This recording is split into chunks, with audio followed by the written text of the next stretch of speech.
Let's talk about loyalty, the problem everyone acknowledges, but seems unable or unwilling to solve. See, loyalty is really, really important. Like for Ming and I, of course, we're married. We are Loyal to each devoted, other. loyal to each other, and that has ended in a very wonderful relationship for us for a very long time. And so, like understanding loyalty, we feel is one of those crucial aspects of being really successful in real estate. So my name is Alan Bridge. I'm the managing broker here at Max One Realtor Realtor Partners. My name is Bing Richardson. I'm a compliance broker for Maximum One Realty and Realtor Partners. So we can definitely start off talking about how loyalty applies to our marriage, but like, have you thought about how loyalty really does apply to your business? See, right now there's all these companies and a lot of different people are all focused around the big question about who's going to win clients' loyalty. Right. And so it's the big deal, and there's a lot of folks in our industry that complain about it kind of nonstop. You see them like there's all sorts of people that complain about the portal, Zillow, Realtor.com, that kind of stuff. They're like, I hate that they're here. Well, why are they here? They're here because we haven't done a good job as an industry. If we had done a good job, none of our clients would be looking outside of us. If we had done a better job of retention, right? Because what you have to understand is that an online lead is almost always a client that somebody has abandoned out there. And so we see people talk about the low bar of entry for education inside here. But let's face it, if we did a really great job, like post close, that kind of stuff, and retain our clients. Yeah, yeah, that wouldn't exist at all, right? See, that's the big deal. Um, we still see agents right now. The big thing we see and that we're hearing almost daily is I need leads. I need leads. Oh yeah, absolutely. Oh, if only I had more leads. And all they're doing is just kind of like looking for the scraps that other people are throwing away. And meanwhile, they're missing out on the fact, right? Because leads are expensive. Leads Very cost expensive. a lot of money. Instead of understanding that it's about relationships, it's about loyalty, right? And so like we keep seeing where because we don't stay loyal to our clients, they go off, and that's when you see that former client of yours now listed with somebody else that just is real estate part-time that's not going to do an amazing job, but we aren't staying loyal. And so it's very easy to point the fingers at everyone else and be like, our clients need to stay loyal.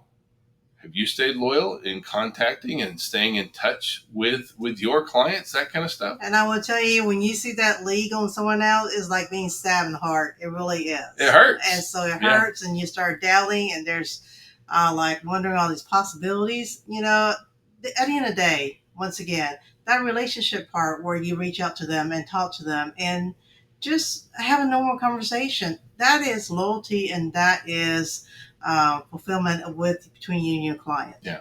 1000 Watt just did this big study survey, and they asked people that had just bought a home, have you contacted your real estate agent for anything since your transaction? And over 60% said, no, we have not. And when they said, like why wouldn't you reach out to them? Almost half said, it didn't even occur to me to reach out. And you know why? Because you're not top of mind for them. So therefore, they didn't think about it.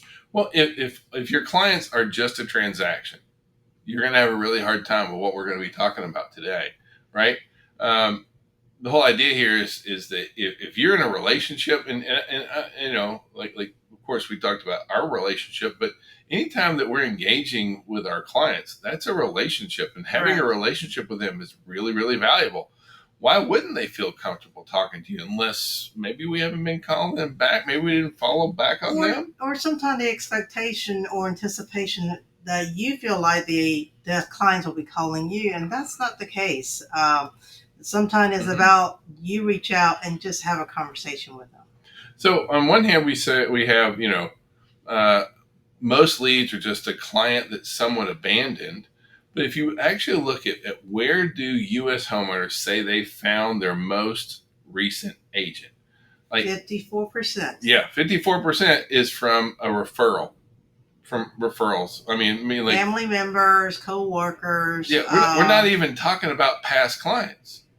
54% said it was from referrals, and so Mhm. referrals and past clients. Why would we? And where do those referrals come from? They come from having relationships with people, right? So we have to understand the power of this.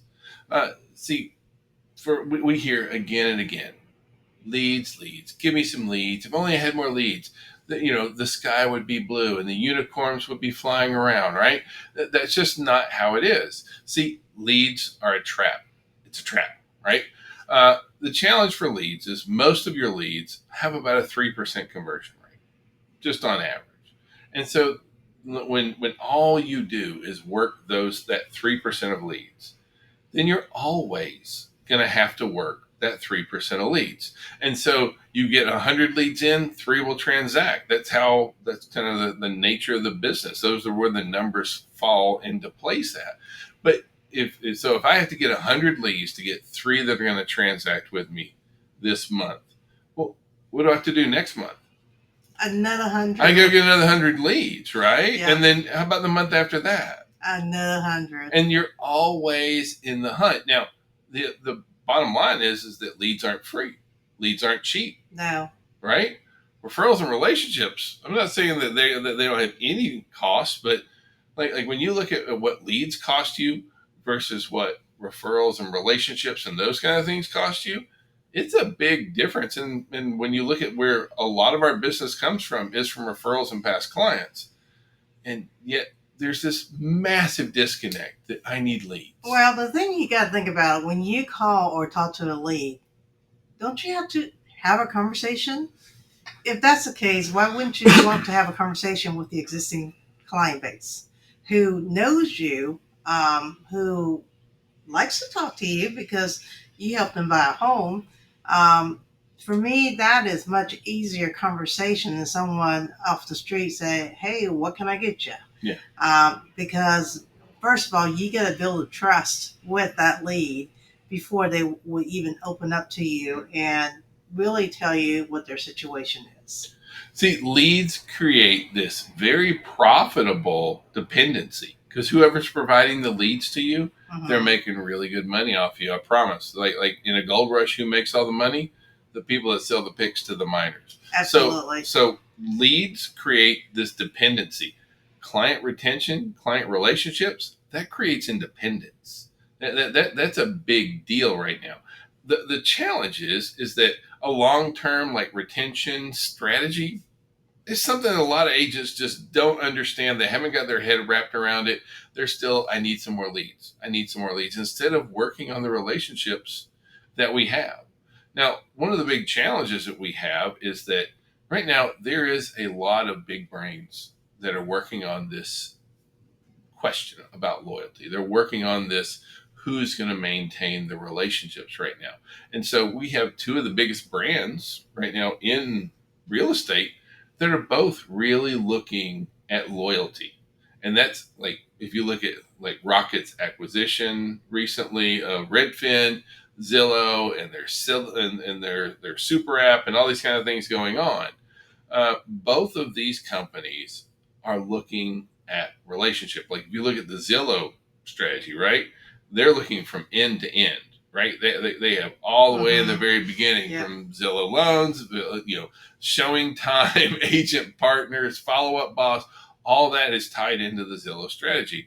And then Rocket now has Redfin, so they're jumping into there, right? Right. And so both of these companies, they're talking about the buyer's experience, the seller's experience, the vision of doing real estate. And they're looking at how can we build relationships with these folks.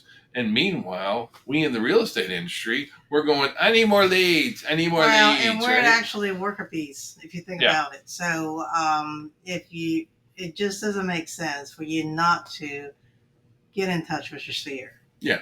See, like for so many of us, we just don't understand the power that we have.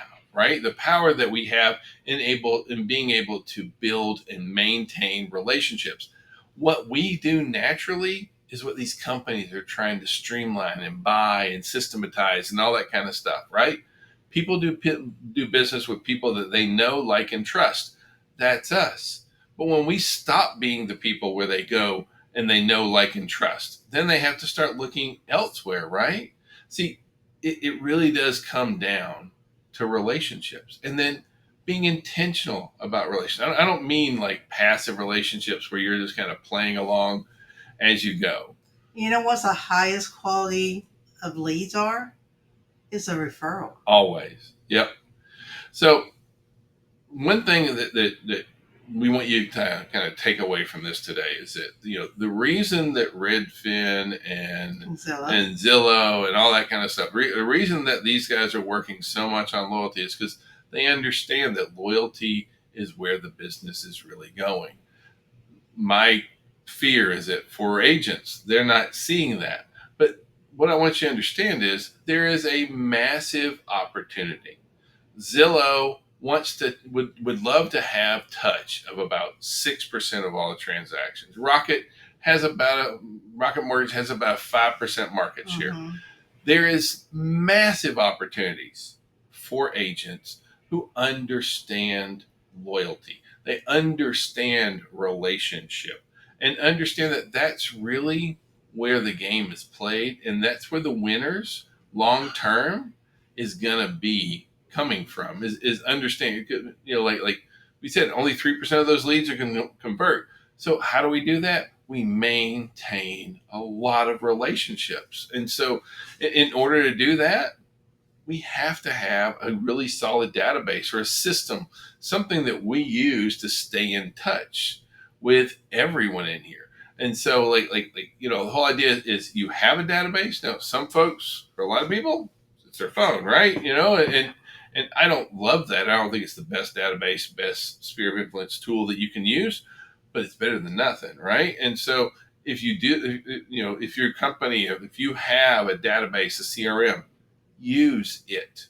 Bring people in. Anytime you have relationships, anytime that bring it into there. It will help remind you, it will help you maintain and manage relationships. Now, there is a place for leads, but leads go into your database. Leads become relationships. Like when you understand that a lead becomes a relationship, you are in the winning place, because we do always have to be bringing in more people into our sphere, into the folks that we're engaging with.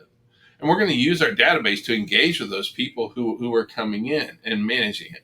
That's where the real value in real estate comes. That's where the real value in having those relationships comes. And let me tell you, it's like anything else. If you don't practice every day, you'll be out of sync. So if you don't input your database every day, and like Alan said earlier, we got tons of people on our phone, and you're like, oh my gosh, I have 600 people.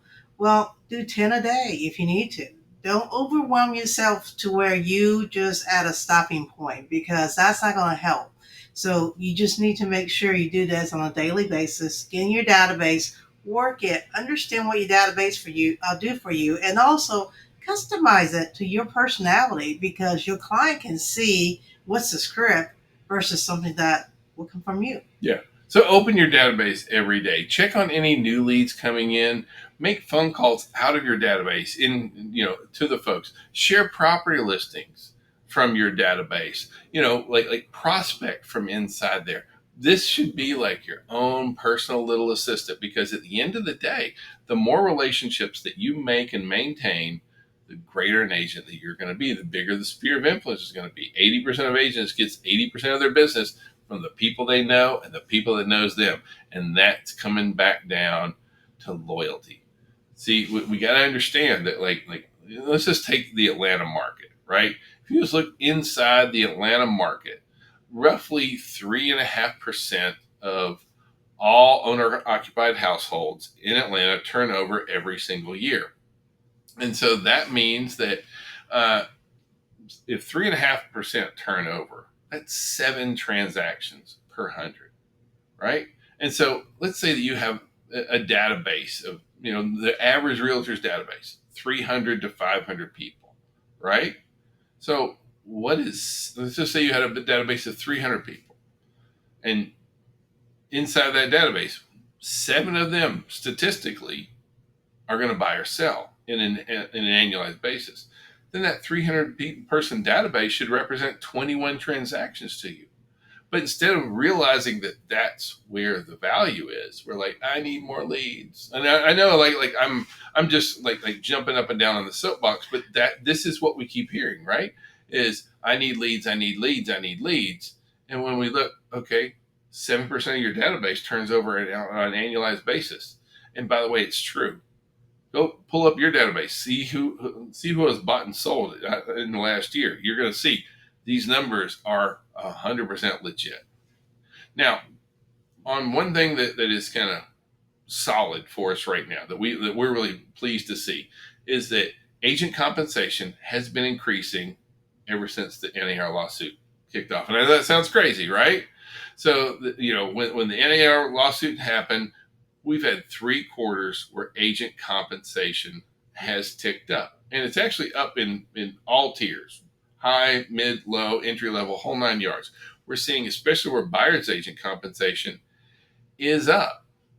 But why has buyer compensation gone up? I mean, what are we seeing? Why are we seeing commissions going up? That's because the inventory has risen, the amount of inventory, and also the amount of purchase has gone down. So therefore, the seller is more open to the co-op compensation for the buyer's agent. Well, the other thing here is that what do we have? As a buyer's agent, what do I have to have with my buyer prior to showing any property? A buyer brokerage agreement. And who do I negotiate my compensation with? With my buyer. Right. And see, we still have a lot of folks who are going out and negotiating their compensation, thinking that hey, Mr. and Mrs. Seller, or Mr. and Mrs. Listing Agent, what's your seller offering?